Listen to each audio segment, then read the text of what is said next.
Il y a plus de 13 milliards d'années, l'univers tel qu'on le connaît est né, entraînant l'apparition de milliards d'objets célestes, dont un que vous connaissez mieux que les autres puisque vous êtes actuellement dessus. Depuis la Terre, il est donc possible d'observer des choses assez incroyables que vous découvrirez dans cette vidéo. Comme j'y connais rien en astrophotographie, je me suis rendu près de Lyon chez mon pote Rémi qui est bien calé là-dedans pour qu'il me montre comment il arrive à faire ce genre de photos que je trouve vraiment folle et limite irréelle tellement c'est abstrait et loin de ce qu'on a l'habitude de photographier sur Terre. J'ai pu filmer tout son process de prise de vue, le matos qu'il utilise et les techniques de traitement d'image pour vous le partager en vidéo. Et bien sûr à la fin vous verrez les photos qu'on a pu prendre malgré toutes les péripéties qui nous sont arrivées ce jour-là.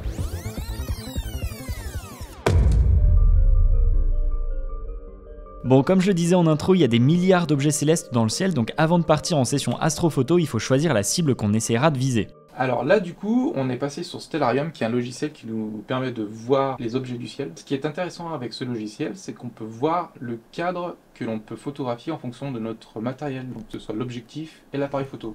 Et du coup, ce soir, c'est quoi le plan ?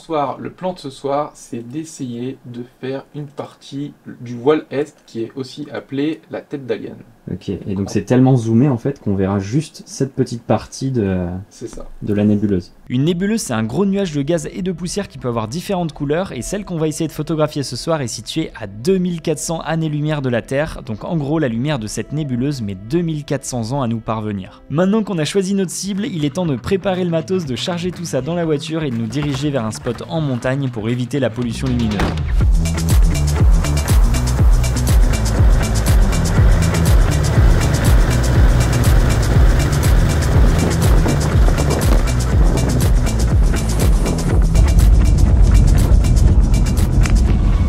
L'idée était de prendre un peu d'altitude pour nous éloigner de la ville et être tranquille, mais ça, c'était de la théorie.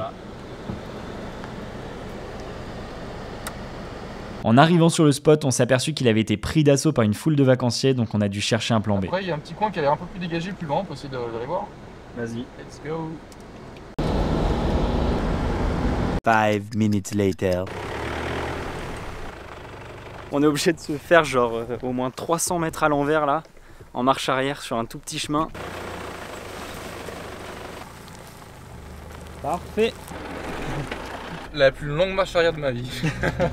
Bon, après avoir perdu une bonne heure à tourner en rond à la recherche d'un meilleur spot et en voyant que le soleil allait bientôt se coucher, on est finalement retourné à l'endroit initial et on a commencé à installer le matos de prise de vue. Regarde, il va me les ça.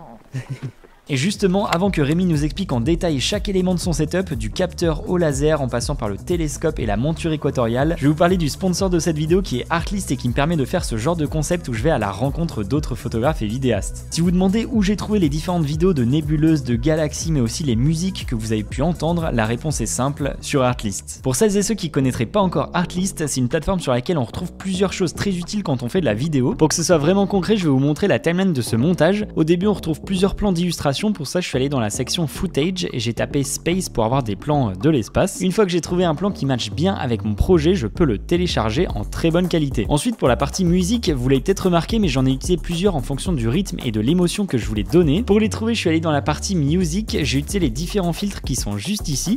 Et une fois que j'ai trouvé celles qui me conviennent, c'est comme pour les vidéos, j'ai juste à cliquer sur télécharger. Bon, je vous montre pas, mais j'ai fait pareil pour le sound design en allant dans la catégorie sound effects. Je pense que vous l'aurez compris, mais la plateforme regroupe tout au même endroit et c'est pour cette raison que je l'utilise depuis plusieurs années. Si vous êtes intéressé par Artlist, vous pouvez vous inscrire gratuitement pour tester, et si vous voulez aller plus loin, vous pouvez prendre un des abonnements, sachant qu'en passant par le lien en description, vous avez 2 mois offerts en plus. Merci beaucoup à Artlist de soutenir la chaîne. Maintenant, il est temps de découvrir le setup de Rémi. Ok, du coup, est-ce que tu peux nous montrer comment fonctionne tout le setup là? Parce que moi, j'y comprends rien. Déjà, dans un premier temps, on a la monture. La monture, donc elle est robotisée, elle va être là pour permettre de compenser la rotation de la Terre. Et le problème, c'est que comme la Terre va tourner, les étoiles vont, elles, tourner par rapport à nous. Donc ce qu'il faut faire, c'est avoir un trépied qui puisse suivre le mouvement des étoiles pour éviter d'avoir des étoiles en forme de virgule et pouvoir cibler un objet en faisant en sorte qu'il ne soit pas flou. Ça, c'est le capteur. Donc c'est une petite caméra astro avec un tout petit capteur. Et le fait d'avoir un petit capteur va nous permettre de zoomer, de zoomer artificiellement dans l'image, dans le télescope. Ça, c'est un télescope qui est un peu particulier.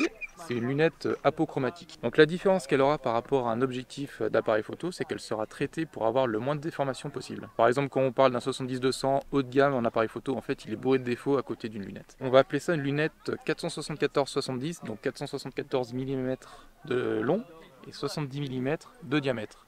Donc ça fait quelque chose du genre f6.5, f6.7. si on compare à un appareil photo. Donc ça serait un 474 f6.7. Là nous avons donc une autre petite caméra, celle-là elle est encore plus petite que la précédente, elle est en noir et blanc, elle va être très sensible, elle aura une résolution dégueulasse mais ça on s'en fout. Et son but ça va être de cibler une seule étoile et dès qu'elle va voir que l'étoile va bouger d'un pixel, pouf, elle va dire à la monture ok tu t'es trompé, tu vas corriger comme ça. Là on a l'ordinateur. L'ordinateur lui va simplement nous simplifier à fond le travail. Du coup c'est lui qui va faire une partie de l'empilement, qui va dire ok on est dans tel endroit du ciel, donc si tu veux que j'aligne sur telle cible, et ben je vais y aller tout seul. Avant il fallait tout le faire à la main, donc on avait une carte du ciel, il fallait qu'on se repère avec les constellations. Là du coup c'est tout automatique, c'est super cool. Et pour nous aider à cibler la première étoile, on a un petit laser. Le laser est parfaitement aligné avec le télescope, c'est pour ça qu'on a plein de petits picots pour le régler. Et du coup il va nous permettre à vue de nez de dire bah tiens je veux cibler telle étoile qui est à peu près par là. On allume le laser, on voit où ça en est. On affine avec l'ordinateur et il n'y a plus qu'à attendre dans son siège. Si on résume ce setup, on a une monture équatoriale qui permet de compenser le mouvement de la Terre. Dessus est fixée la lunette de 474 mm au bout de laquelle on retrouve le capteur qui, pour info, est un capteur Sony conçu spécialement pour ce type d'utilisation. Il a la particularité de pouvoir beaucoup monter en ISO, ici on appelle ça le gain sans dégradation de l'image. C'est même assez étonnant, plus le gain augmente, moins il y a de bruit, ce qui est l'inverse des capteurs d'appareils photo traditionnels. En prenant en compte le crop lié à la petite taille du capteur, on est sur un équivalent 3318 mm, ce qui commence à faire beaucoup et c'est grâce à ça qu'on va pouvoir photographier une nébuleuse située à 2400 années-lumière de la Terre. En plus de ce setup, Rémi a mis un Sony A7 IV sur une autre monture équatoriale pour faire des photos de la Voie lactée avec un objectif de 28 mm. Bon par contre il y a un problème imprévu, c'est que le ciel était censé être complètement sans nuages et là il y a quand même des nuages qui sont en train d'apparaître, on voit pas, c'est surex. Et en plus de ça on n'a pas de chance, juste derrière il y a des gens qui sont en train de faire un feu de camp, donc ça fait un genre de voile de fumée par-dessus le lac. Donc honnêtement c'est vraiment pas sûr qu'on aura les photos super claires etc. Et au pire il faudra changer de spot dans la nuit pour avoir les photos qu'on veut. Rémi est en train de nous installer des petites chaises pour être confortable pendant les prochaines heures.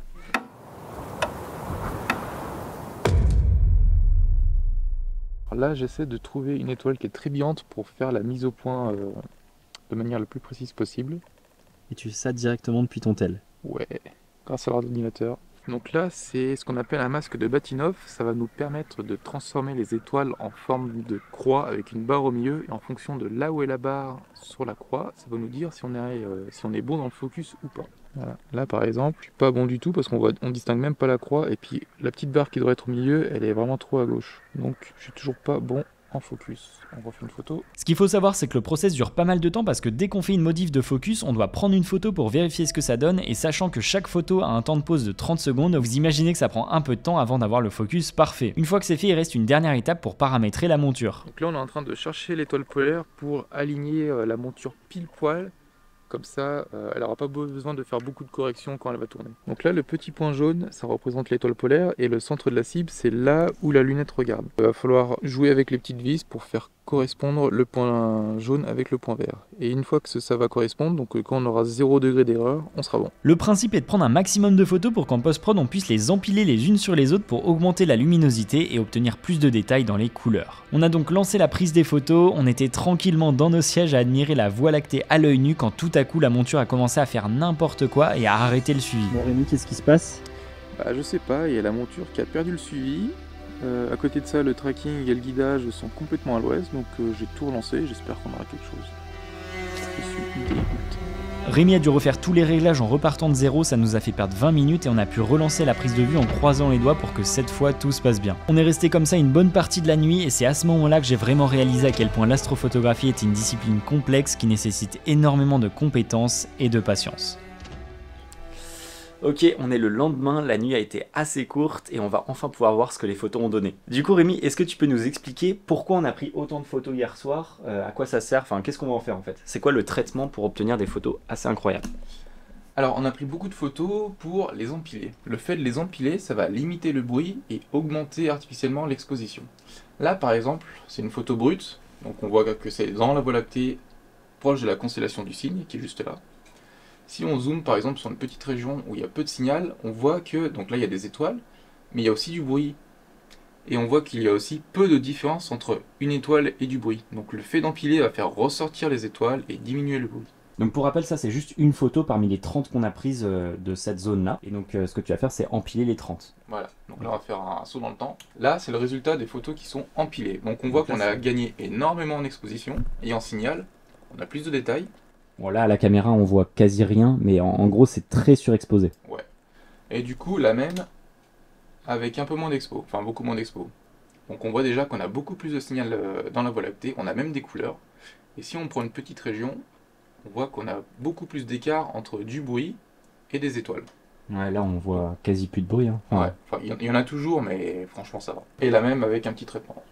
Ok, donc là t'es passé sur Lightroom et t'as ajouté un peu de saturation. Ouais, j'ai augmenté un peu de saturation, un peu de contraste. On voit par exemple qu'au final, on a beaucoup moins de bruit, on a beaucoup de signal justement, et on a même des couleurs dans la Voie lactée qu'on n'avait pas avant. Ok, donc ça c'est dû au fait d'avoir empilé 30 photos, les avoir additionnées les unes avec les autres. C'est ça. Donc ça c'était pour la partie Voie lactée qu'on a fait avec le Sony A7 IV, et maintenant on va checker ce que ça donne avec le fameux nuage de gaz qu'on voulait avoir, et qui a été pris avec la lunette là, de 474 mm et le tout petit capteur. Donc là déjà quand on voit c'est beaucoup plus sombre, et on voit absolument pas le nuage de gaz. Ouais, là c'est beaucoup plus sombre, et c'est ultra zoomé par rapport à la photo qu'on avait avant, donc on voit pas grand chose. Ça, c'est la même photo, mais en augmentant l'exposition. Alors, il faut vraiment connaître, et ça, on sait, mais en fait, là, on voit une des zones qu'on verra sur l'image finale. On voit qu'il y a du nuage de gaz, là, mais il faut le savoir. C'est vraiment très peu perceptible sur ce bout-là. Pour mieux vous rendre compte, je vous affiche à l'écran une des 270 photos prises avec le télescope. On voit clairement moins de choses que la photo grand angle de la Voie lactée prise avec le Sony A7 IV, ce qui est assez normal puisqu'on a énormément zoomé. Pour vous donner un ordre d'idée, on se situe à peu près par ici dans la Voie lactée. Bon, du coup, il est temps de vous montrer le résultat final. Ce qu'il faut savoir, c'est que pour garder la vidéo simple, je vous ai pas montré tous les détails du process, vous vous en doutez, mais en réalité, c'est assez complexe. Donc après avoir passé du temps à choisir notre cible, après être resté une partie de la nuit à photographier le ciel et toute une matinée à aligner, empiler et retoucher les photos, voilà l'image qu'on a pu avoir de la nébuleuse. Le résultat est pas parfait à 100% à cause des différents problèmes qu'on a eu à la prise de vue, mais ça reste impressionnant de se dire qu'on peut photographier ce genre de choses. En tout cas, j'espère que cette vidéo vous aura plu. Il y a eu beaucoup de voix off parce que quand j'étais sur place, j'ai pas fait beaucoup de face cam pour profiter de cette sortie astrophoto. Un grand merci à Rémi pour tout ce qu'il a pu partager. Si vous voulez découvrir son travail, je vous mets toutes ces infos en description. Et de notre côté, on se retrouve très vite dans une prochaine vidéo.